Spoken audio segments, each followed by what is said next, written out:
संकष्टीनिमित्त आज तुम्हाला मी मस्त असे उकडीचे तांदळाच्या पिठाचे मोदक कसे करायचे ते दाखवले आहे। अगदी सोपी रेसिपी आहे, कोणीही सहज करू शकतो। गणपती बाप्पांना प्रिय असणारे हे मोदक सर्वांनाच खूप आवडतात। तर मी आज बाप्पांच्या नैवेद्यासाठी मोदक केले होते। तर ते कसे केले, परफेक्ट पद्धत आणि चविष्ट ते मी तुम्हाला दाखवणारच आहे। त्याआधी इथं बाप्पांचं दर्शन घ्या आणि बोला गणपती बाप्पा मोरया।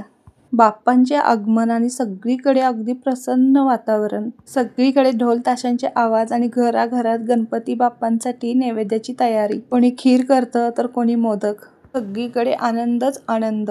असं काही असले की अगदी मन प्रसन्न होतं ना। आणि त्याच प्रसन्न वातावरण मस्त असे बाप्पांच्या आवडीचे उकडीचे मोदक करायचे आहेत। कोकणात आवर्जून उकडीचे तांदळाचे मोदकच करतात। इथे मी फ्रेश असा गुहागरी नारळ घेतलेला आहे, पाण्याने भरलेला। बघा किती मोठा मस्त नारळ आहे, 2 नारळाचा 1 नारळ आहे। खोबरं छान असं खवलून घेतलेलं आहे। आता इथे गुळाचं प्रमाण मी अर्धा किलोला थोडंसं कमी म्हणजेच पाव किलो पेक्षा जास्त असा गुळ मी चिरून घेतलेला आहे। गुळाचं प्रमाण तुमच्या गोडीप्रमाणे तुम्ही वाढवू शकता किंवा कमी करू शकता, पण मोदक गोडच बरे वाटतात बरं का। आणि अर्थातच बाप्पांचं आगमन होणार आहे, आनंदाच्या वातावरणात असं गोड काहीतरी हवंच ना। त्यामुळे एखादा दिवस गोड खायला काहीच हरकत नाही बरं का। त्यात आणि आपण इथे साखर वापरत नाही तर गुळ वापरत आहे, त्यामुळे कशाचंही टेन्शन न घेता तुम्ही बिंदास याप्रमाणे गुळ वापरा। कढईमध्ये 1-2 चमचे मी तूप घातलं। तूप घातल्यानंतर मी 1 चमचाभर खसखस घातलेली आहे। खसखस छान अशी फुलून सोनेरी कलर येईपर्यंत अशीच ठेवली। नंतर त्यामध्ये सगळा गूळ घातला आणि गूळ पूर्णपणे विरघळेपर्यंत परतून घेतलं। उष्णतेने पूर्णपणे गूळ विरघळला जातो।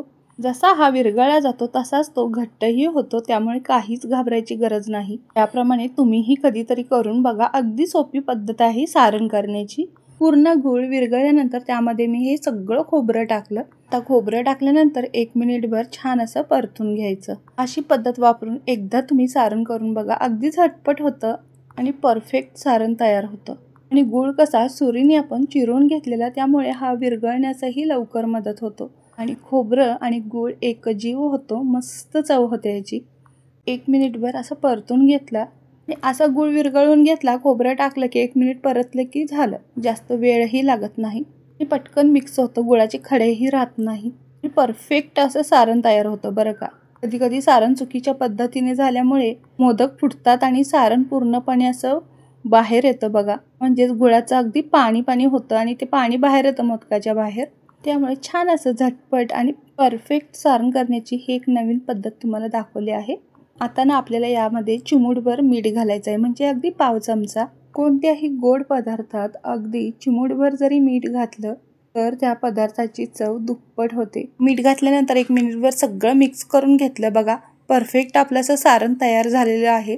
आता शेवटी काय करायचं, 1 चमचा वेलची पावडर गेली आहे ती घातली आणि 1 चमचा सुंठ पावडर आणि अर्धा चमचा मी ते जायफळ पावडर घातलेली आहे। हे सगळे पावडर मसाले आपल्याला शेवटी घालायचे आहे, म्हणजे सारणाची चवही तशीच राहते आणि सुवासही छान येतो। गॅस बंद केला आणि हे सगळं व्यवस्थित मिक्स करून घेतलेलं आहे।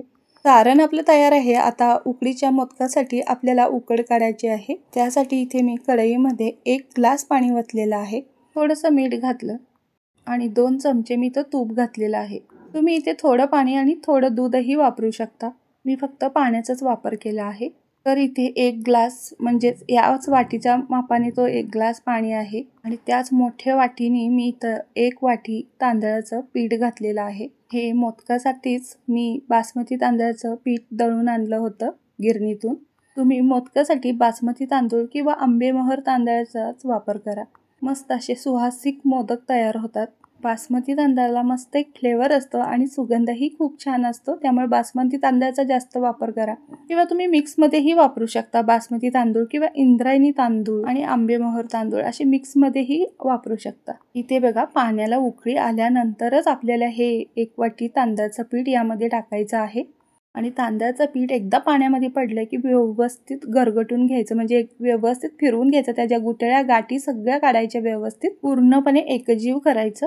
त्यावेळेस आपल्याला मंद आचेवर गॅस ठेवायचा आहे 1 मिनिटभर आणि छान असं फिरवून झाल्यावर गॅस बंद करायचा आणि आपल्याला त्याच्यावर 10 मिनिटं झाकण ठेवून तसंच ठेवून द्यायचं आहे।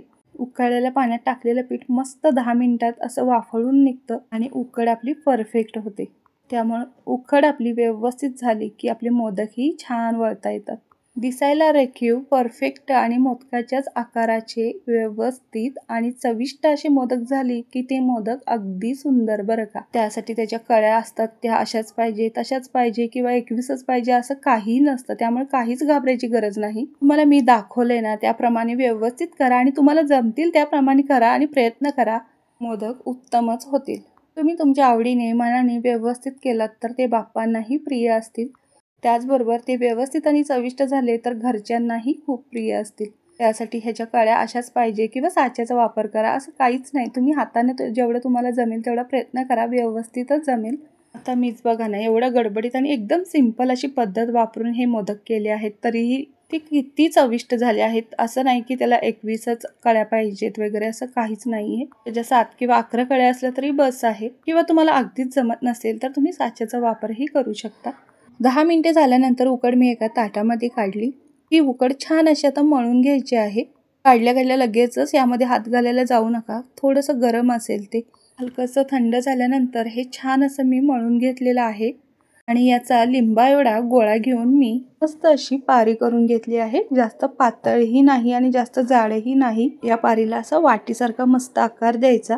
तुम्ही जर कोणी पहिल्यांदा करत असाल किंवा तुम्हाला हाताने जमतच नसेल तर तुम्ही पोळपाटावर हे लाटून असं पुरीसारखं घेऊ शकता. अशा पद्धतीने जास्त पातळही नाही आणि जास्त जाडही नाही, मध्यम अशी मस्त गोल आकारामध्ये मी ही पारी करून घेतलेली आहे. ती वाटीच्या आकाराप्रमाणे आणि अशी चिमट्याने मी ह्याच्या बाजूनी सगळीकडे व्यवस्थित गोल आकारामध्ये जेवढ्या जमतील तेवढ्या जवळून घ्यायचं आणि छान अशा ह्याच्या सगळ्या पाकळ्या करून घेत आहे मी. त्या पद्धतीने करा, अगदी सोपी पद्धत आहे. प्रेस केलेल्या पाकळ्या निघून येत म्हणून हलकंसं पाणी हाताला लावून घ्यायचं आहे. सगळ्या व्यवस्थित पाकळ्या करून घेतल्या आणि मध्यभागी आपण सारण जेवढं तुम्हाला आवडेल त्याप्रमाणे यामध्ये घालू शकता. आता खरं म्हणजे यामध्ये सारण भरताना अगदी कमीही नाही घालायचं आणि अगदी जास्तही नाही घालायचं, मध्यम असं सारण घालायचं आहे. म्हणजे कसं त्या पारीप्रमाणे परफेक्ट असलं पाहिजे. नाहीतर ते कसं होतं, वाफवल्यानंतर सारणामुळे मोदक फुटू शकतात किंवा आणि कमी टाकल्यामुळे आपले मोदक ना वाफवल्यानंतर फुलतात आणि आतमध्ये सारण जर कमी असलं तर ते मोदकाचा आकारही बिघडू शकतो आणि चवीलाही छान लागणार नाहीत. पीठ खाल्ल्यासारखं वाटेल. त्यामुळे सारण परफेक्ट असलं पाहिजे. दिसायलाही सुंदर, सुबक आणि चविष्ट असले पाहिजेत. आता बघा हे केलेल्या सगळ्या कळ्या हे एकत्र करून मस्त अशी वरच्या बाजूनी परफेक्ट असा मोदकाचा आकार द्यायचा आहे. बघा अगदी सोप्या पद्धतीने हे सगळे मोदक मी वळवून घेतलेले आहेत आणि हे सगळे मोदक एका चाळणीला मी तेल लावून उकडायलाही ठेवले आहेत. एक 10 मिनिटं हे मोदक मी उकडून घेतलेले आहेत. बघू शकता मोदक किती सुरेख आणि सुबक दिसत आहेत. अगदी मऊ लुसलुशीत, तोंडामध्ये टाकताच विरघळणारे असे कापसासारखे मऊ झालेले आहेत मोदक आपले. बघा प्रत्येक मोदकाच्या कळ्याही किती छान फुलल्या आहेत. कोणताही साच्याचा वापर न करता अगदी सोप्या पद्धतीत आपण हे मोदक केले आहेत. याच प्रमाणात तुम्हीही करा. आतूनही किती सुंदर झाले आहेत. मस्त सारणही फुललं आहे. सारण परफेक्ट असल्यामुळे अजिबात पाणी वगैरे सुटत नाही सारणाला. बघता क्षणी खाऊशे वाटणारे मऊ लुसलुशीत, तोंडामध्ये अगदी विरघळणारे हे मोदक आपले तयार आहेत. बाप्पांना प्रेमाने आणि भक्तिभावाने केलेले मोदक अतिशय प्रिय असतात. त्यासाठी 21च कळ्या हवेत असं काहीच नसतं. तुम्हाला जमतील त्या पद्धतीने तुम्ही सुबक असे हातानेच मोदक करू शकता. तर तुम्ही ही रेसिपी माझी कुठल्या गावातून पाहत आहात, कुठल्या शहरातून पाहत आहात ते नक्की मला सांगा. आज सगळीकडे मोठ्या जल्लोषात गणपती बाप्पांचं आगमन होत आहे. तर एकदा कमेंटमध्ये नक्कीच लिहा गणपती बाप्पा मोरया. एक लाईकही करा बरं का. धन्यवाद.